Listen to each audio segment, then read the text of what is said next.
First at 5. 10 News with Mal Walden and Jennifer Hansen. The Prime Minister's $20 million boost in the battle against drugs. 3 Melbourne women survive a US train tragedy. And against the odds, lining up for Australia's biggest lottery jackpot. Also, another blow for embattled Olympics boss Phil Coles. But first, John Howard's $20 million pledge to fight drugs at a community level. It comes as new statistics show addicts are getting younger and heroin becoming cheaper.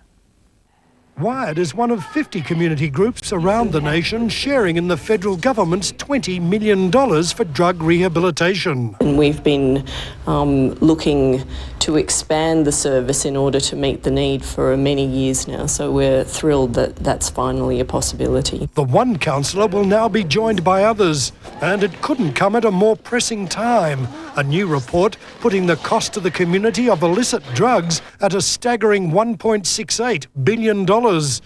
Heroin seizures have increased fivefold in the past year, but the flood continues. Well, what do you want us to do? Just let it in? Of course not. Heroin prices vary dramatically. A cap can be bought in Sydney for $20, $80 in Darwin.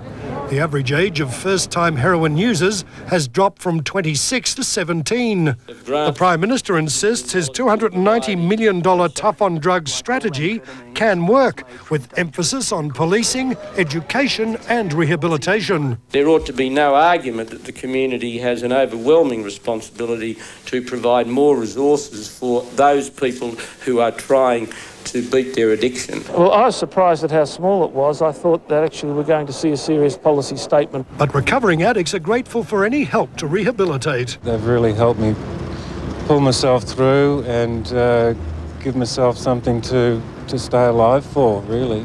Mr Howard says he has other ideas he'll share with state and territory leaders in Canberra next month. The Prime Minister is looking for a national approach across party lines. Paul Bongiorno, 10 News. And later we'll bring you the unusual police blitz on drug dealers at an inner Melbourne housing estate. Opposition leader John Brumby has scoffed at claims by the Premier that he'll be dumped next week. Mr Brumby says Mr Kennett has wrongly predicted his demise more than 14 times.